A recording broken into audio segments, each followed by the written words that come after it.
it's kind of a super rewarding thing to see, an individual, a member, for example, grow through into a leadership position because you've had impact with them and because they've had impact with you, that you can grow others similarly.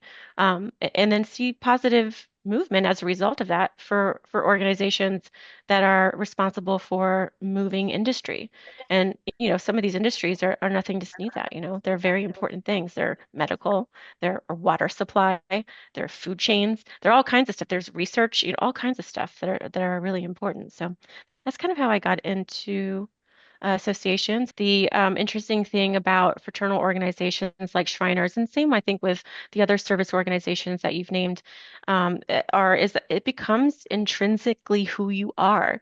You're a man, Mm. you're a Shriner, you're a father, right? So it's not something you can really separate from as a kind of a way of life or a way of being or existing in the world. And so there's a lot of very impassioned, members who are Shriners, just like Mm. they are men or are fathers or are, Mhm. husbands, spouses, or what have you. Um, so it's really interesting the term that I learned at an ASCE conference called they said if you're inside the jar, you can't read the label. And I think Ooh, that's it. I know, love right? that. Yeah.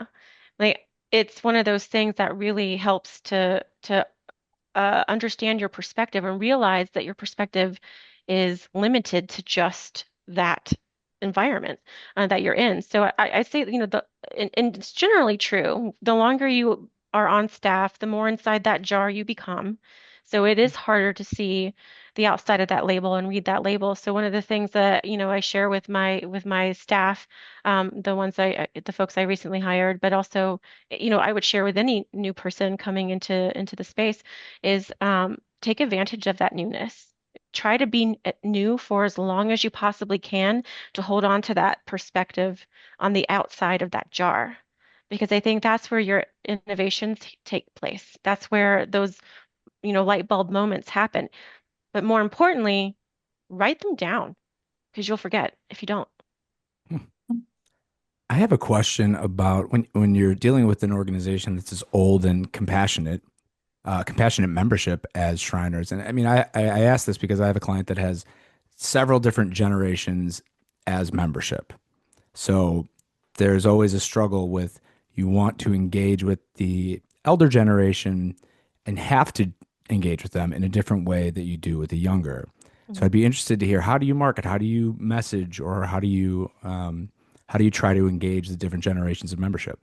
That's a good question, Jake, and that's a question that we've been asking on repeat to each other, to our marketing team, to our chapters, and our leadership as well. So I don't know that we've identified that secret sauce or that magic bullet outside of, reminding ourselves of the values and the structure upon which, Freemasonry teachings are about, upon which we become, people of character and compassion, and going back to those core tenets.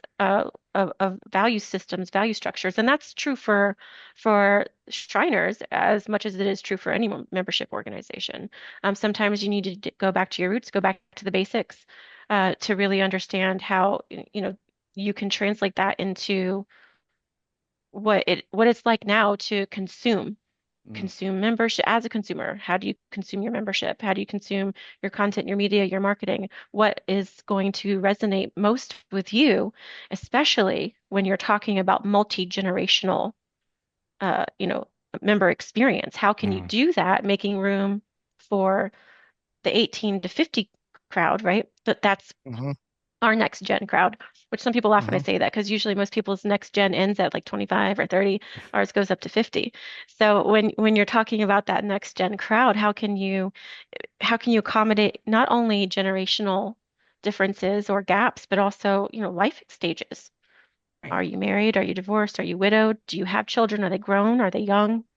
And Mhm. it's about that as much as it's about how do you define fun and fellowship? What is it that you are as an individual seeking to get out of the the whole of Mm. the organization. When you're leading that change, when you're offering solutions and you're building that path for growth and evolution, once the implementation starts to happen, you feel like you're being phased out. So Right. instead of acknowledging that you've had a huge and instrumental impact in the legacy of the whole continuing, Right. it's really easy to look inward and be like, oh my gosh, I've just, kicked myself out. I've been building something that's not for me anymore. Yeah. That's not entirely true. And I would suggest that folks take a look at, the whole as Mhm. opposed to the part, that you end up building generational champions, which is really key when I we like talk that. about messaging and communication actually taking place. Member to member communication is always better. We know that. Right. Within an organization that has a generational gaps or experiential gaps, the same is true. So you Mhm. can get niche with that. You can micro target that peer-to-peer conversation. That Right. will be, if you've got your generational champions, then they're talking to their peers and they become an advocate for the organization and uh, uh, um, helping to bring others along in the conversation instead of the repositioning, instead of Mhm. allowing them to continue to feel disenfranchised or left out. I received an award. And I think that language is also really important because you have to Mhm. consider other people who applied and what impact that has on them.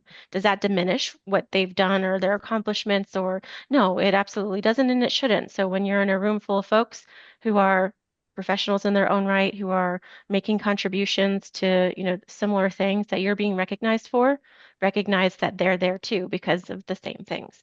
So it's not about winning or losing. It's really about just, this happened to be a moment where I was recognized for technology innovation. I never thought of myself as a tech person. I still don't.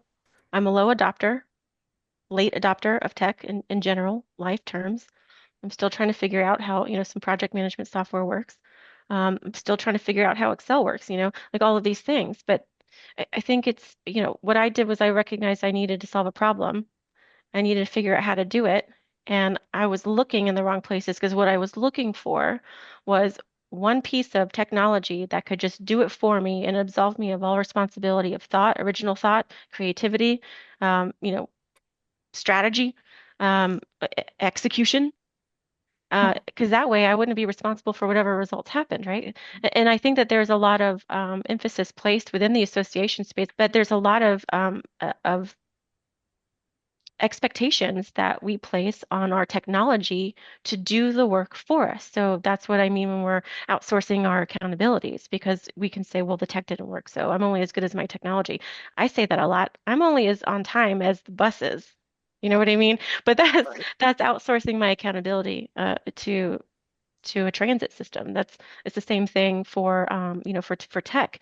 It will not solve your problems. It still does need um, input from you as the user, as the person who's applying it. And it's not fair to tech itself if we want to give tech a face, right? The people who are behind the tech are the faces, but if you want to Mhm. give tech a face, it's not fair to the technology itself to place that level of Mhm. expectation to solve your problem, but also solve their problem, which is just a little bit different than yours, and their problem, which is just a little bit different than the other person's. And it's getting worse every day.